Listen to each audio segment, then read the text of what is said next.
খায়রুকুম মান তাআল্লামাল কুরআন ওয়া আল্লামাহু। আল্লাহর নবী বলেন, যারা কোরআন শিক্ষা করে এবং কোরআন শিক্ষা দেয়, এই পৃথিবীর মধ্যে এরা হলো শ্রেষ্ঠ মানুষ। ওরে মুসলমান, আল্লাহর নবী এই পৃথিবীর মধ্যে কোন এমপি, মন্ত্রী, রাজা, বাদশা যারা, ধন সম্পদের মালিক যারা, এদেরকে শ্রেষ্ঠ বলেন নাই। আল্লাহর নবী বলেছেন, যারা কোরআনুল কারীম শিখবে এবং কোরআন শিক্ষা দেবে এরাই হলো শ্রেষ্ঠ।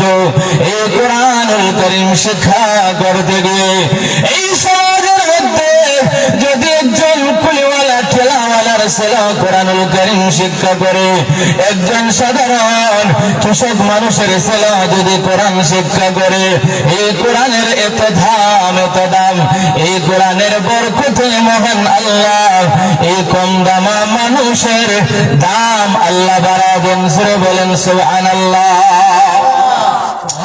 এই কোরআনুল কারীম এমন একটা কিতাব যার সাথে কোরআনের সম্পর্ক হয়, ওই মানুষের দাম বেড়ে যায়। লক্ষ্য করে দেখুন, কোরআনকে আমরা রাখার জন্য রেয়াল বানাই। এই রেয়ালটা হলো একটা গাছের কাঠ। এই গাছের কাঠ দিয়ে আবার সোফা বানানো হয় বসার জন্য। এই গাছের কাঠ দিয়ে নৌকা বানানো হয় চলার জন্য। কিন্তু ওই গাছের কাঠ দিয়ে যে মাত্র রেয়াল বানানো হয়ে গেল, এখন এই গাছের কাঠের দাম আগের চাইতে কোটি গুণ বেড়ে গেছে। সোফার মধ্যে আমরা বসে এটা কাঠ, পা লাগলেও কোনো অসুবিধা হয় না।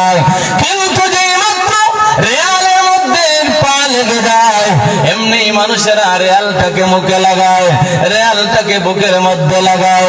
কারণ হলো এই রেয়ালের কোনো দাম নাই, এই রেয়ালের কোনো মূল্য নাই। এই রেয়াল কোরআনের সাথে লাগার কারণে এই সামান্য কাঠের দাম বেড়ে গেছে। জোরে বলেন ঠিক কিনা?